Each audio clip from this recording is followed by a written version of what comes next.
Mesdames, Messieurs, bonsoir. Merci de nous retrouver dans Parlons Quand. C'est le dernier numéro avec une production de Nuscom. Ali Alama Bangora est à la réalisation. Nous sommes au stade de la Tanzanie, le National Stadium, qui a abrité la finale de la 13e édition où la Guinée était opposée au Cameroun. L'équipe guinéenne a perdu au tir au but. Dans le temps réglementaire, il n'y a pas eu de but. Nous allons faire le résumé de cette rencontre dans un instant avec Selou Tata Diallo. Bienvenue dans ce dernier numéro de Parlons Quand que nous vous présentons depuis le 14 avril dernier. Nous voici au terminus, mesdames et messieurs, de cette 13e édition de la Coupe d'Afrique des Nations des moins de 17 ans. Qualifiée pour sa 8e fois, soit la 3e consécutive après 2015 au Niger et 2017 au Gabon. La Guinée a brisé cette fois-ci la glace en atteignant la finale de cette compétition des moins de 17 ans. Si en 2015 et en 2017, les équipes guinéennes se sont limitées en demi-finale, cette année, Malia Camara a réussi à hisser un tout petit peu le palmarès ou bien la performance de cette équipe guinéenne en se qualifiant pour la finale. Mais est-ce que Malia Camara a réussi à écrire autrement l'histoire en arrachant le trophée? Ce n'a pas du tout été le cas. La finale a tourné à l'avantage du Cameroun. Le Cameroun qui confirme ainsi sa suprématie face à cette équipe guinéenne, qui cette équipe d'ailleurs avait battu lors du match d'ouverture du groupe B, c'était à Kamanzi Stadium. On fait le résumé de cette rencontre avec Selou Tata Diallo. Vous allez le constater, une équipe guinéenne en deuxième période qui s'est bien présentée, mais malheureusement, le manque de réalisme a une nouvelle fois caractérisé cette équipe du Sili dirigée par Malia Camara. C'est un début de match plutôt équilibré, même si les Camerounais mettent tout de suite de l'impact dans les duels. 12e minute, les Lionceaux créent une grosse occasion par l'intermédiaire d'Ismaël Seydou, mais Sékou Camara est à la parade. C'est la première grosse alerte. 23e minute, le Cameroun est encore aux avant-postes, mais à nouveau c'est Sékou qui sort une manchette exceptionnelle pour maintenir à flot le Sili cadet. Le match est complètement débridé avec des situations de plus en plus chaudes pour les hommes de Thomas Libi, mais les duels âpres vont s'intensifier pour un score de 0-0 à la pause. Les Guinéens reviennent des vestiaires avec de bien meilleures intentions, même si El Gassimba ne cadre pas sa première tentative. Mais blessé avant même le début de la rencontre, le jeune Guinéen va céder sa place à Momo Fandje Touré dès la 52e minute.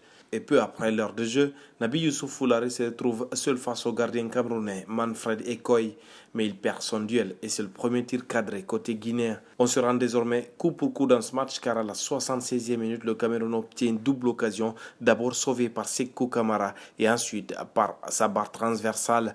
La réaction guinéenne ne se fait pas attendre, mais la reprise de Ahmed Tidiane est renvoyée en corner par Manfred. Et c'est sur ce score de 0-0 que l'arbitre mauritanien Beida Dahan va siffler la fin des 90 minutes. Comme en demi-finale, les deux équipes vont devoir passer par la séance des tirs au but.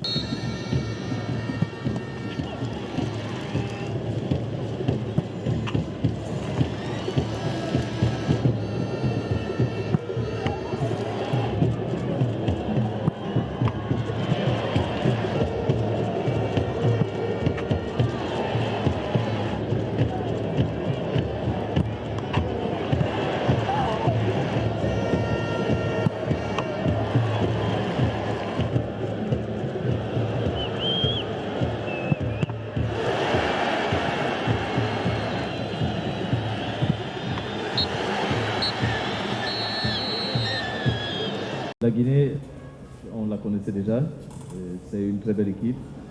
On savait déjà que ça n'allait pas être le même match et que ça n'allait pas être évident du tout. Mais sachant bien qu'ils avaient des individualités, il ne fallait pas se jeter, il fallait être patient. Et surtout qu'à ce niveau de la compétition, on manque un peu de fraîcheur physique, c'est pas tout évident. On a vu les gamins s'écrouler, ils font leur âge, ce qui est tout à fait normal. Donc ils ont eu leur phase de jeu, et comme nous avons eu la nôtre. Ils pouvaient marquer comme nous on pouvait marquer. Donc je pense que c'était un match assez équilibré. Donc, mais les tirs au but, on ne sait jamais ce qui peut arriver. Nous avons eu le dessus et puis voilà, nous avons gagné. Malia Camara, qui avait à cœur de prendre sa revanche face à cette équipe qu'il avait battue lors de la première journée du groupe B, est obligé de s'incliner une nouvelle fois, même si les pépins physiques de certains joueurs l'ont obligé à bricoler par moments. En matière de football, il y a toujours des stratégies et contre-stratégies. Et donc, quand il joue avec un grand coach, il a aussi préparé des stratégies. Mais malheureusement pour nous, avant-hier, c'est Al Gassim, le meneur d'homme de cette équipe s'est blessé à l'entraînement. Et aujourd'hui, du coup, à l'entame de terrain, il y a Galani aussi qui s'est blessé subitement. Et ça nous a changé beaucoup de stratégies dans notre tête. Et sinon, sans qu'on était venu très près pour gagner ce match. Et même s'il y a tout cela, et on ne s'est pas laissé faire. 0 but partout pendant 90 minutes. Il a fallu aller le tir au but. Et voilà un jeune joueur qui est sa première participation à rater le penalty. Le Cameroun est champion d'Afrique et la Guinée n'a pas à rougir de sa CAN. Pour la première fois, en effet, elle joue une finale de Coupe d'Afrique des Nations et Coupe du Monde pour la 3e fois consécutivement. Voilà comment on se quitte donc au compte de cette Coupe d'Afrique des Nations des moins de 17 ans. Il faut le retenir, le Cameroun champion, la Guinée vice-championne avec la 2e place. C'est l'Angola qui termine 3e, le Nigeria est 4e. Toutes ces équipes sont qualifiées pour la prochaine Coupe du Monde des moins de 17 ans qui se tiendra sur le continent américain et ça sera au Brésil. La Guinée donc va participer à la prochaine Coupe du Monde. Nous tournons cette émission à partir de la tribune de presse du National Stadium de la Tanzanie. Cette équipe de Guinée est en train de recevoir sa médaille après cette finale perdue face au Cameroun. Nous avons interrogé certains de nos confrères ici présents par rapport à cette finale. Qu'est-ce qu'ils en pensent? Voici ce qu'ils nous ont confié juste après la remise du trophée. Une grande équipe guinéenne qui a progressé pendant la compétition, comme le coach a dit, pour perdre son premier match dans cette compétition avec seulement 8 équipes. Et revenir jusqu'à aller au final, ce n'est pas du tout évident, mais aujourd'hui on a vu une grande équipe du Cameroun aussi. Malgré tout, ils ont créé des occasions, ils ont fait des tentations pour marquer, mais c'était vraiment difficile. Mais lors des tirs au but, comme on dit toujours, c'est toujours une histoire de chance entre les deux équipes. Et aujourd'hui, je peux dire que pendant le 5 tirs au but, l'équipe du Cameroun était chanceuse. Et on a vu un peu de naïveté par rapport à le joueur guinéen qui a venu. Il n'était pas focalisé sur son travail, il a venu pour d'abord créer une certaine ambiance derrière lui. Après ça, il a raté. Mais on peut dire que le meilleur équipe a gagné par rapport au nombre d'occasions qui créent la prestation pendant 90 minutes. Et bonne chance pour la suite. Cette finale, on va dire que les Camerounais, ils auraient pu s'imposer. On ne serait même pas arrivé au niveau des tirs au but parce que ce sont eux qui se sont créés les occasions, que ce soit en première ou en deuxième mi-temps. Les Guinéens ont montré très peu de choses dans ce match. Donc les Camerounais, on est parti au tir au but. Les tirs au but, vous avez vu ce qui s'est passé. Le gamin qui est venu, le jeune Guinéen, si en demi-finale, tout le monde avait parfaitement bien tiré ce penalty, aujourd'hui ça n'a pas été le cas. Le gamin, il a très mal pris son penalty, mais bon écoutez, ça arrive, c'est le football. Ce sont des gamins, on ne va pas les en vouloir, on ne va pas lui jeter une pierre parce que c'est un gamin, il est amené à progresser. On est satisfait déjà de la participation guinéenne à cette Coupe d'Afrique U17. D'habitude, on s'arrête au niveau des demi-finales. Cette fois-ci, on arrive en finale. Ça veut dire qu'on est en train d'apprendre à gérer ces matchs-là. On est en train de progresser dans ces compétitions. Il faut continuer sur cet élan, ne pas rentrer à Conakry et dormir sur ses lauriers. Il faut capitaliser sur la performance de ces gamins-là ici en Tanzanie. Parce que quand même, si vous vous rappelez, au premier tour, ils avaient perdu contre cette équipe du Cameroun. Ils se sont relancés contre le Nigeria, qu'il a fallu renverser parce que c'est le Sénégal qui avait ouvert le score. Finalement, la Guinée a réussi à renverser cette équipe du Sénégal. Le Maroc, ils ont bien géré, ils ont gagné le match. Et l'adversaire en demi-finale, ce n'était pas une petite équipe, c'était le Nigeria. Le Nigeria, habitué à gagner cette compétition. Ils ont tenu pendant 90 minutes. Pendant les pénaltys, ils les ont bien tirés, comme je l'ai dit tantôt. Donc c'est une belle performance guinéenne dans cette CAN. On espère que les autres vont enchaîner sur cette dynamique-là, parce qu'on n'est pas quand même... La Guinée, on n'est pas habitué à jouer, à arriver à ce niveau dans les compétitions africaines. C'est quelque chose qu'il faut apprécier. On félicite les gamins, on félicite le staff et tout ce qui travaille autour de cette équipe. Et surtout, voilà, aujourd'hui, je sais que les membres de la fédération, ils sont très déçus parce qu'ils s'attendaient à ramener le premier trophée continental à Conakry. Ça ne s'est pas produit ici, à Dar es Salaam. On a d'autres compétitions à jouer. Il faut continuer à travailler et ça va venir. As for me, it was the best team of the tournament, not inside the pitch. Pour moi, c'était la meilleure équipe du tournoi sur et en dehors du terrain. Nous avons vu le nombre de supporters ici. Ils ont inspiré les Tanzaniens à supporter la Guinée. C'est une équipe sérieuse avec un nombre important de journalistes.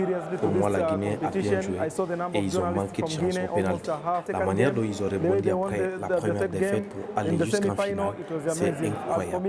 Si vous me demandez la meilleure équipe de la CAN, je dirais sans hésiter la Guinée. Ils n'ont pas été champions, mais ils ont été incroyables. Guinea, they are not champions, but they've been amazing in this tournament. Well, I'll be honest, when I first saw Guinea in the first Pour match, être honnête, quand j'ai vu la Guinée jouer son premier match, je me suis dit qu'ils sont mauvais et qu'ils n'iront pas loin. Mais ils m'ont fait mentir. Ils se sont battus pour revenir dans la course à la qualification et ils sont même arrivés en finale.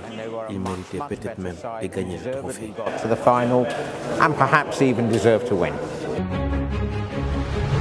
Après nos confrères, mesdames, messieurs, place à présent à l'analyse d'après-match de notre confrère Sega Diallo. Sega Diallo, je le rappelle, qui est derrière les émissions Football Factory, mais aussi Parlons CAN avec la production de Newscom et à la réalisation Ali Alama Bangora.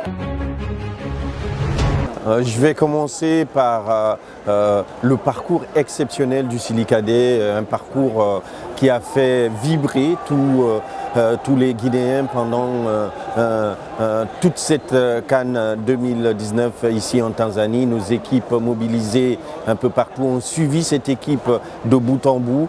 On a vibré, on a espéré avoir le trophée une première fois à Conakry. Ça ne sera pas cette fois-ci. En tout cas, les hommes de Maléa se sont battus. Ils avaient quelques lacunes qu'on avait signalées lors de la demi-finale. Ces lacunes-là n'ont pas été complètement corrigées, mais l'équipe n'a pas perdu sur le champ au niveau des tirs au but. Tout le monde n'a pas su gérer les nerfs et un d'entre eux a raté son penalty. Mais ce que je retiens, c'est cet exploit fabuleux et cet engagement, cette volonté d'aller chercher ce trophée. Aujourd'hui, il y a une certaine déception, bien entendu, mais ce qu'on retient, c'est tout l'effort et tout le parcours élogieux de cette formation lors de cette CAN U17. Je pense que le peuple de Guinée peut être fier de cette équipe. Nous, nos équipes, ont pris énormément de plaisir à travailler sur cette CAN, à suivre les performances de cette équipe de Guinée, mais aussi le sacre de cette formation du Cameroun qui, sur cette compétition, a quand même eu des difficultés. Elle a joué avec moins de joueurs que prévu, mais au bout, elle remporte cette compétition. Nous ne pouvons terminer cette intervention sans saluer et remercier tous nos partenaires qui nous soutiennent depuis le début de cette aventure, mais sur cette année 2019 où Newscom est engagé sur 3 tableaux importants, 3 ou 4 même tableaux importants. Le premier tableau vient de se réaliser ici du côté de Dar es Salaam avec cette CAN U17 couverte du début à la fin. Mais nous avons pensé à un ensemble beaucoup plus important puisque le Sili national est qualifié pour la Coupe d'Afrique des Nations. Nous allons lancer dans les jours à venir un jeu concours qui va permettre aux supporters, mais également aux téléspectateurs et auditeurs de notre émission de gagner différents lots de prix avec nos partenaires comme Orange Guinée, comme Guinée Games, comme Kamsar Petroleum, Solectra, comme Vivo Energy avec son challenge Shell Extra Challenge qui permet de gagner in fine une voiture avec le concours de conduite économique. Nous avons des partenaires qui sont engagés avec nous, qui travaillent avec nous, Guiter SA notamment. Orange Guinée et Orange Money sont également des partenaires de cette émission et de cette année football au niveau de la Guinée. Nous sommes très heureux de travailler avec nos partenaires médias qui sont la RTG, Espace TV, mais également Foot 224, ce média qui nous permet d'avoir des contenus et d'avoir de l'actualité fraîche sur le football guinéen et sur ses internationaux. Donc pour vous dire que cette année 2019 vous réserve beaucoup de surprises, notamment des places pour aller suivre l'équipe du Sili national lors de la Coupe d'Afrique des Nations. Donc restez connectés sur nos différentes plateformes, vous aurez nos nouvelles et on espère qu'en Égypte on ramènera cette coupe que tout le peuple désire de tout son cœur. Et vive le Silicadé qui nous a fait vibrer pendant cette CAN U17 et on espère que la prochaine sera bonne pour cette catégorie. Vive la Guinée et bonsoir chez vous. Voilà, mesdames, messieurs, ça a été un plaisir de vous servir ici en Tanzanie depuis le début de la compétition. La CAN U17, elle est terminée. Place maintenant à d'autres éditions, à d'autres compétitions. La CAN 2019 en Égypte approche, ça sera avec 24 équipes. La Guinée, elle est qualifiée. Nous serons, Inch'Allah, de la partie pour faire vivre ces grands moments du football. Ça a été un plaisir. Ali Alama Bangoura a été à la réalisation tout au long de cette compétition. Abdoulaye Kamara au montage, Mohamed Amin Kamara, Mohamed Max et Ibrahim Assorisso vous ont servi aussi depuis Conakry avec une autre équipe technique. Ça a été un plaisir, mesdames et messieurs. On espère vous retrouver très prochainement en vous apportant de très bonnes nouvelles. Au revoir, chers téléspectateurs. À très bientôt.